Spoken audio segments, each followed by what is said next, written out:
Hello, programmers, and welcome to your first programming assignment. You will be given a program to type in and then make it work.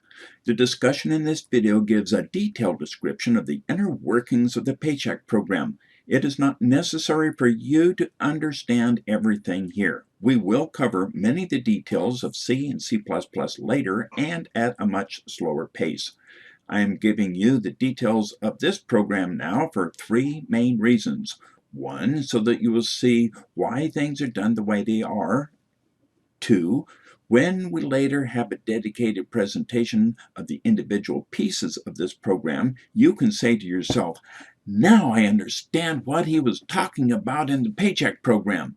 And the biggest reason of them all is I want to show you how to think like a programmer. The Paycheck project is presented in three parts. Part 1 is this video. Because C and C++ are related and very similar for many parts of the languages, the discussion covers both languages. I will identify anything that is different. You can choose to do the project in either C or C++ or both, but you will only get credit for one project submission. Part 2 has the instructions on completing the lab project. Part 3, complete and submit the lab report. The first project is to compute a paycheck. Watch this video carefully. It not only covers the first project, but many of the small details. You may want to watch this video more than one time, especially if this is your first class in programming. A PowerPoint presentation of the slides and the script for the video is also available. As the class progresses, you will be required to start a project from scratch and create the entire project yourself. Here is a list of topics. Part 1, the Paycheck project definition, developing an algorithm, detailed description of the code in C or C++. Part 2 has information on how to use a software development system to enter the code, run the program, and fix any errors. Part 3 has information on how to complete and submit the lab report. After you have created the program, you need to make it work, test it using 3 different values, then complete and submit the lab report. Before you even start, I suggest that you create several folders on your computer or storage device. Main folder for the CIS54C, C++ programming class, one subfolder to keep copies of all your lab reports. You may want another folder to keep copies of the class presentation. The college removes the Canvas web page about a month after the end of the class, and a separate folder for each lab project's program code. I am giving you all of the code in both C and C++ for this project. All you need to do is type it in and make it work. Here is the definition for the Paycheck project. Create a program using C or C++ that does the following. Read the number of hours worked and pay rate from the keyboard. Separate the number of hours entered into regular hours, which is less than or equal to 40, and overtime hours, which are anything over 40. Compute the pay for the regular hours. Compute the pay for the overtime hours at time and a half. Compute the total pay, which is the pay for the regular hours plus overtime pay. Display regular pay, overtime pay, and total pay. The first thing you should do when you get a programming project is to identify the inputs, the outputs, and then the processing needed to go from the inputs to the outputs. The inputs to the program are from the keyboard. They are hours and pay rate. The outputs are to be displayed on the monitor. They are regular pay, overtime pay, and total pay. Once we know the inputs and outputs, we then need to figure out the computations needed to get from the inputs to the outputs. We would also like to get an idea of what we want the screen to look like when the program runs. Draw it out on paper. As the project progresses, don't worry if the actual program output does not look exactly like your original plan. Plans can change. Here is a sample of running the program with 41 hours at $20 per hour. Since there are 41 hours, 40 hours are paid at regular pay of $20 per hour, and there is 1 hour of overtime paid at $30 an hour because overtime is paid at time and a half. Every piece of data that is either input or output needs to be placed in the computer's memory as a variable so that it can be processed. Each variable has 3 characteristics. It has some memory and RAM that is allocated to it. It has a data type such as numeric, character, or other, and each variable is given a name by the programmer by which it is identified. It is usually fairly easy to identify the variables for the inputs and outputs, but we may need additional variables to be created as we build the program. You don't need to define all the variables before you start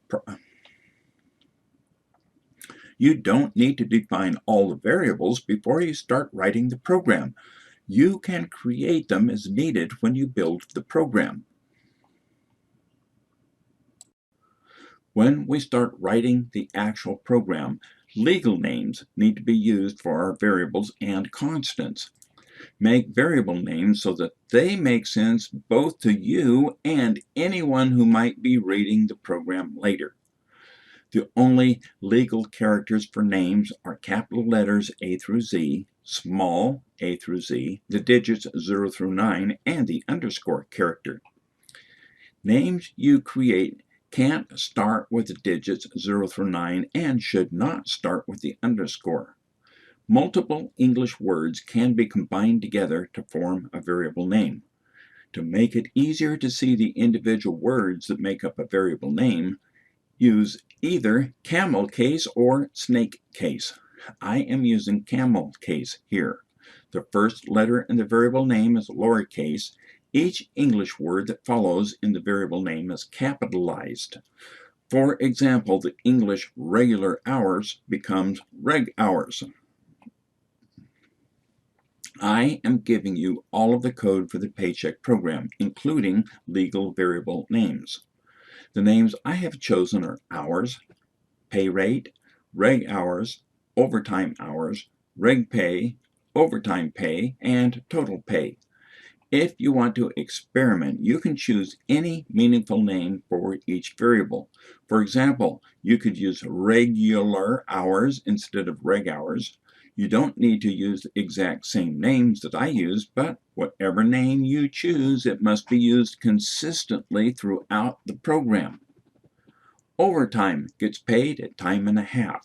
Since there is a different pay rate for regular hours and overtime hours, it is necessary to separate the number of hours worked into reg hours and overtime hours. Here are 3 examples. If people work 35 hours, then there's no overtime.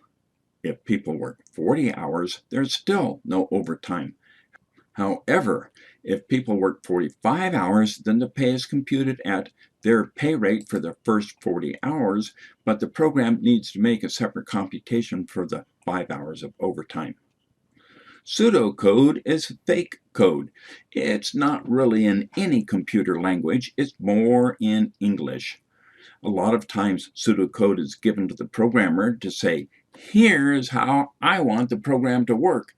It's up to the programmer to write the code in C, C++, Java, or whatever language is being used. In this hierarchy, input, process, output chart, also called a hypochart, we want to define the inputs. In this case, it's hours and pay rate.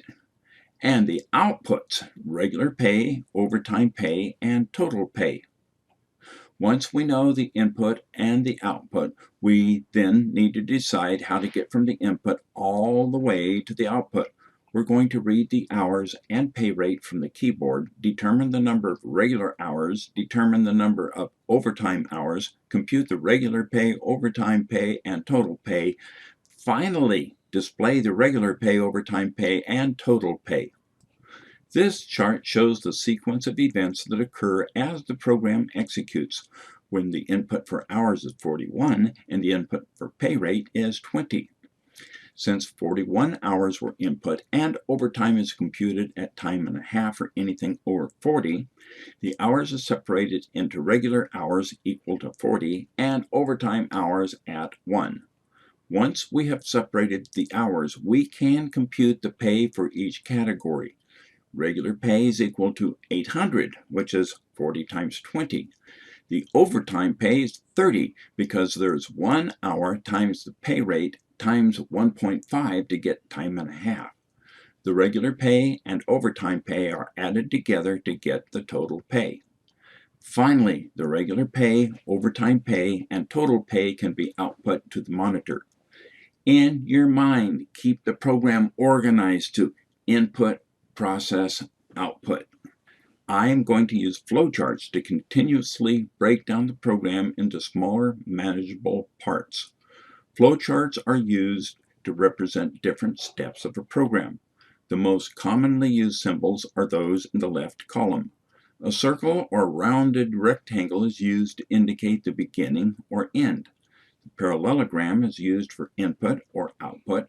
The rectangle represents some type of process, and the diamond is used to represent a decision. Other symbols can be used to represent subroutines, functions, disks, databases, etc. The concept of structured programming states that all programs can be created with only 3 constructs: sequence, selection, and repetition, or a combination of any of them. Sequence is the easiest to understand. Program steps are executed sequentially, one after another. Many times, the order in which the steps are executed is very important. Other times, it does not matter. For example, if I were baking a cake, it may not matter very much whether I put the egg in the bowl and then the flour, or I reverse the two before mixing them with water. However, it would make a lot of difference if I put the cake batter in a 9x13 baking dish and placed it in the oven for 1 hour and 30 minutes, took it out, then turn on the oven to 350 degrees. Yuck.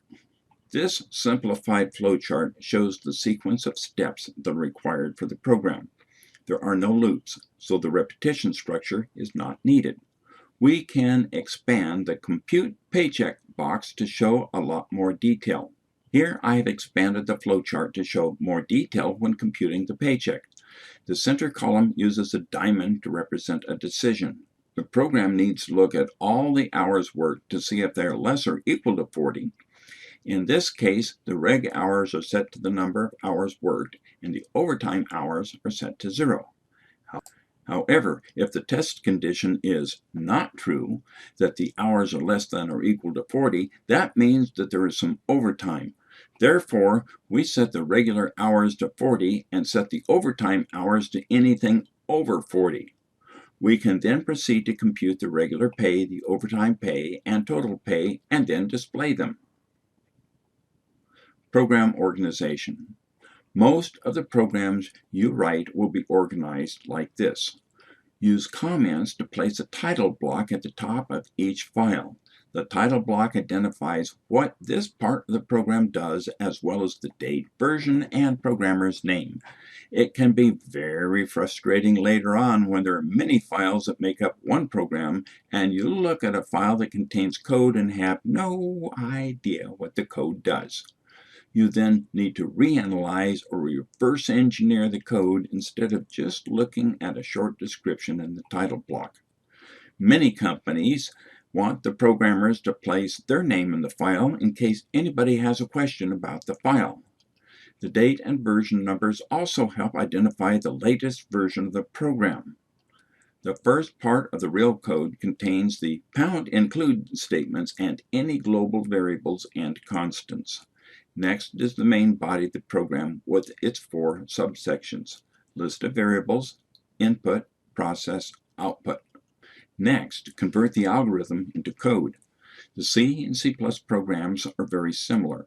All of the logic for determining the regular and overtime hours, computing the regular pay, overtime pay, and total pay are exactly the same for both languages. The big difference at this point is just the input and output statements. I have placed square boxes where there's a difference in the C and C++ code. The first one is for the include files. There is a slight difference between the C and C++ include files. Include files help the compiler build the program. The second one is for inputting data, the hours worked and the pay rate. The last box is for the output. Is a programming language really a language? It isn't a spoken language, but neither is ASL, American Sign Language. If I was writing an English essay, I would construct it using sentences and paragraphs. I would separate the paragraphs by either indenting the first word or placing a blank line between paragraphs. A typical sentence would have a subject, verb, and object. Each statement in a program is like a sentence in English. If I have a statement x equal square root 25, semicolon, I could express it in English as compute the square root of 25 and store it in the variable named x. This is a compound English statement. The verbs are compute and store. The object of the verb compute is the number 25. The second part of the statement, stored in the variable named x, has an implied subject based on the result of the square root computation. Sentences in English are ended with a period, but the period character is already used in C and C++ as a decimal point for numbers. So the creators of C chose to use a semicolon to end a statement. The syntax for sentences varies with different human languages. The syntax for program statements varies between programming languages. This slide shows the program written in both C and C++. If the text is too small, don't worry about reading it yet. I will zoom in for different parts during the discussion. The title block at the top of the program file uses the C language style comments, starting with a /* and ending with a */. The #include statements bring in additional code that helps the compiler build your program. Look carefully. There is no semicolon at the end of the #include statement.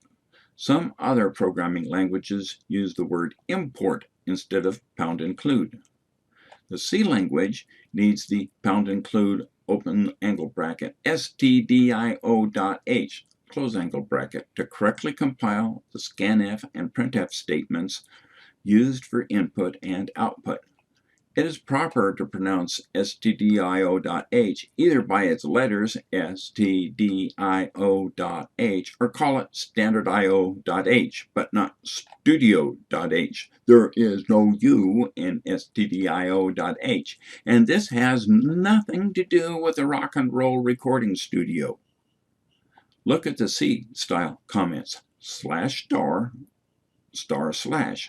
They're used for creating a block of comments. This style of comments can be used in both C and C++ programs. The #define statement is a preprocessor directive used in C to define constants. It causes a text replacement while the program is being compiled. This would be similar to the find and replace feature in a word processor. Any time that the characters overtime_rate appear in the program, they would be replaced with the characters 1.5. Because the #defined is a text replacement, it is important that neither the equal sign nor the semicolon character are used in the #defined statement. Otherwise, those extra characters would also be added into the program before it is compiled. Although not required in C or C++, it is common practice to use all uppercase characters and the underscore when defining constants. This helps make them easier to recognize when looking at the code later. Now look at the C++ version of the program. You will probably see the #include open angle bracket IOStream close angle bracket statement in many of the C++ programs. The IOStream library is provided by the compiler manufacturers to give access to the console device's keyboard and display. We will also use #include open angle bracket IOmanip close angle bracket, in this program because we want to display the regular pay, overtime pay, and total pay with 2 digits past the decimal. Using namespace standard semicolon makes it easier when writing the console input and output statements. For example, C++, if we want to output hello world to the console display, we use std : cout less than quote hello world quote less than std : endl semicolon. The std : tells the compiler to find cout in the standard namespace. By placing using namespace std semicolon at the top of the program, we don't need to use the std : with each cout, endl, or cin. Now the statement can just be written as cout less than quote hello world quote less than endl semicolon. Look at the C++ style comments // C++ style comments start with the / and end at the end of the line. Although this style of comment was introduced with C++, most modern C compilers can also use the C++ style comments. The const keyword is used in C++ to define a constant, which prevents the defined value from being changed when the program is executed. Const double overtime underscore rate equal 1.5 semicolon. Then here's a comment // time and a half for overtime.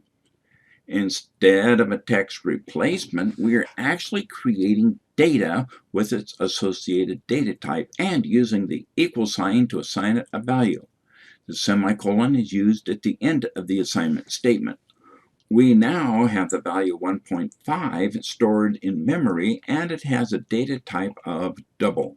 Console applications start with int main.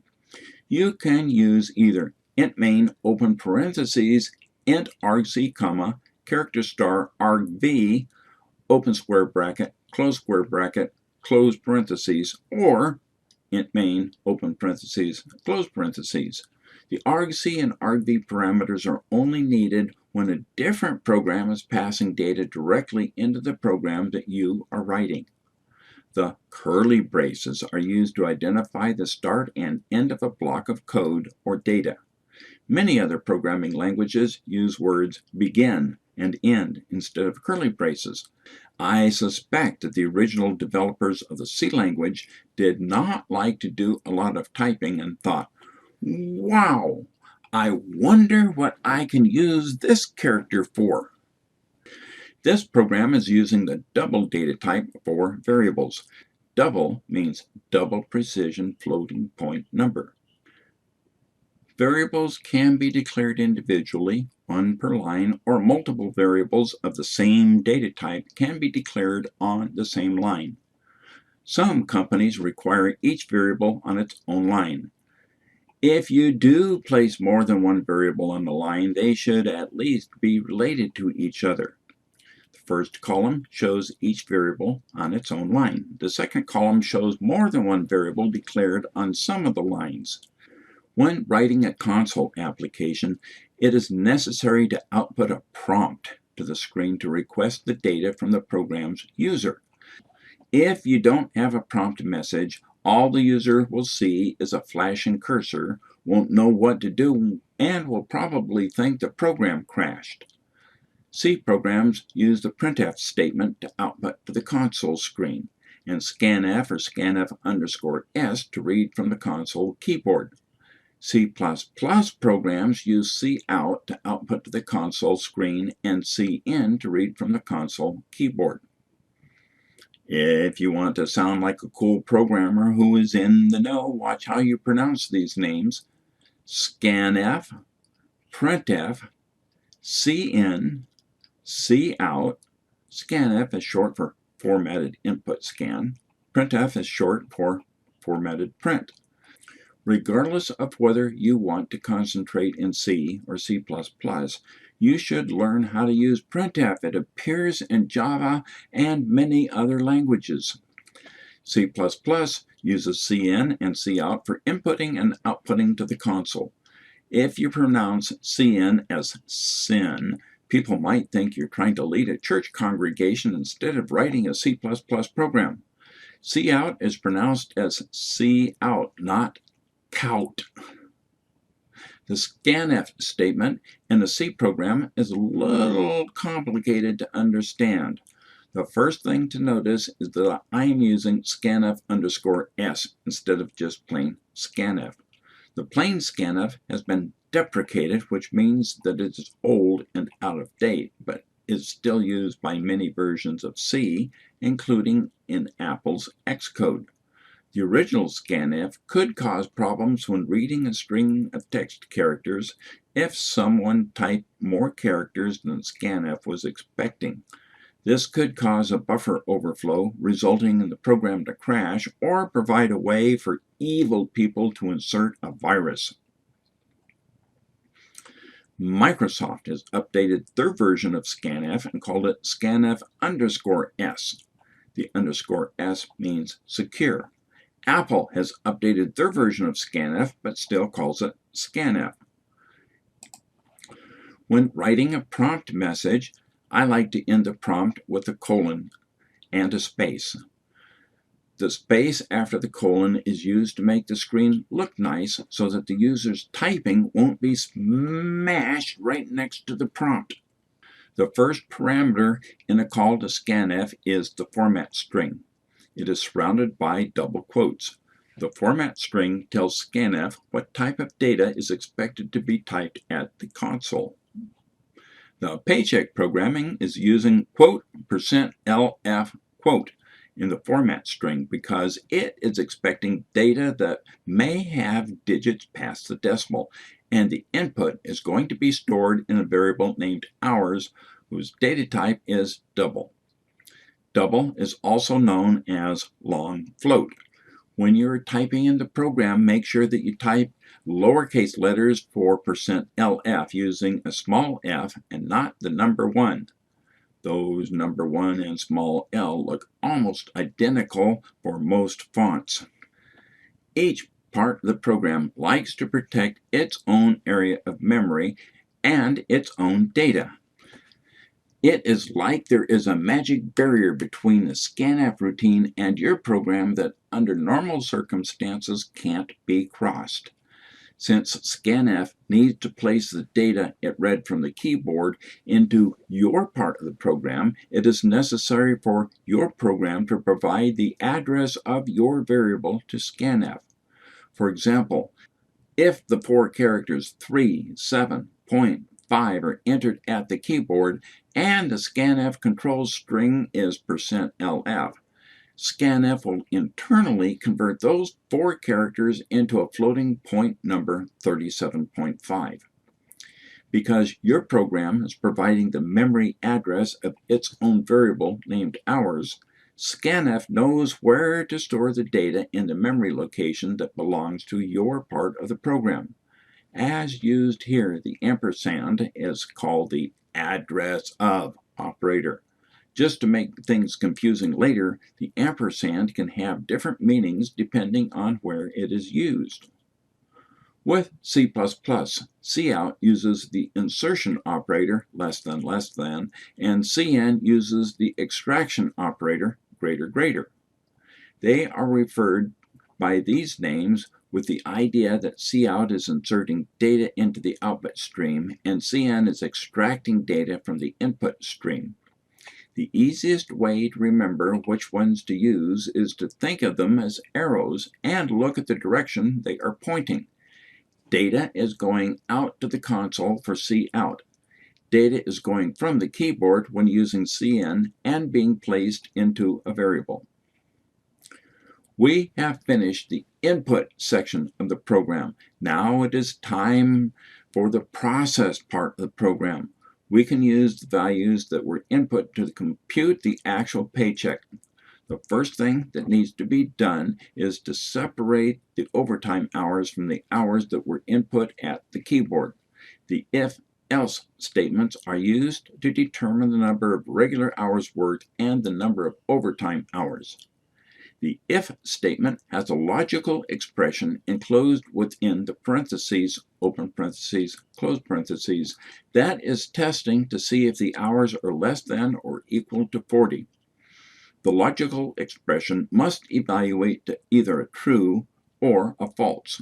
When the expression hours less than or equal to 40 evaluates true, that means there is no overtime, and the block of code attached to the if statement is executed.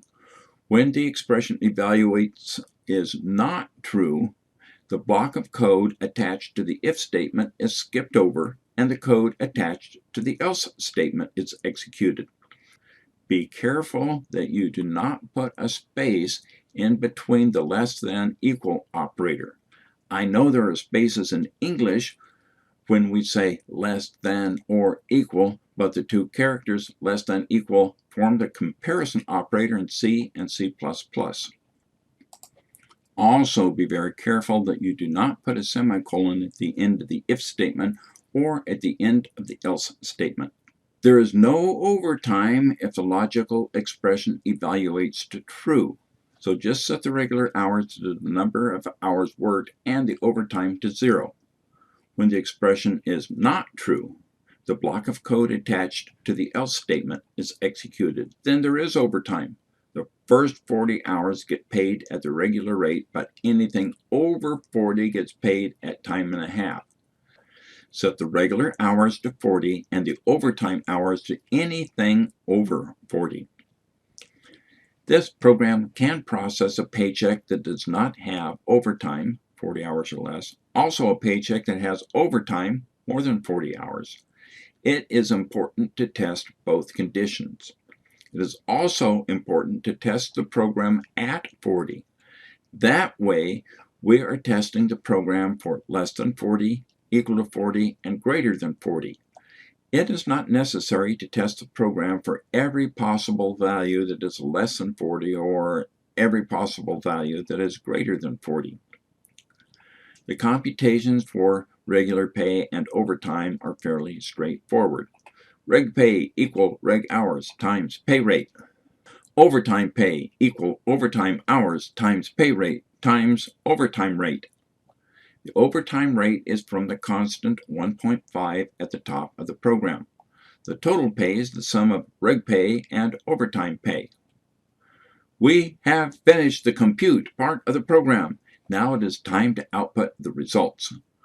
When using C, the first part of the format string in printf is just the text that will be displayed. Quote, your pay is, followed by the format specifier %7.2lf and the \n. The \n moves the cursor down to the next line. The %7.2lf tells printf to replace the %7.2lf with the data that is after the closing quotes of the format string. Commas separate the format string and each piece of data that is after the format string. The LF identifies the data that is to be expected to be of type double, and the 7.2 says a minimum of 7 characters on the screen, including the decimal point, and 2 digits past the decimal.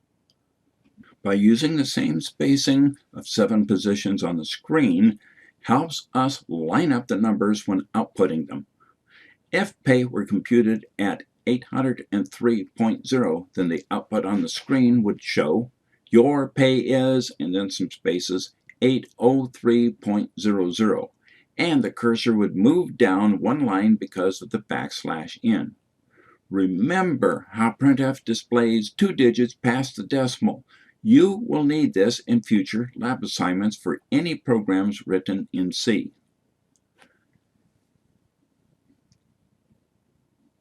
If you thought that printf was a little complicated in displaying 2 digits past the decimal, look at how C++ does it. We need the #include open angle bracket iomanip close angle bracket statement at the top of the file. We also need cout less than set iOS flags open parentheses iOS : fixed, and then a single vertical bar iOS : show point, close parentheses, semicolon. Now all we have to do is cout set precision, open parentheses 2, close parentheses, before displaying a double data type. The cout statement uses the less than insertion operator to string several pieces of the message together when forming the console output.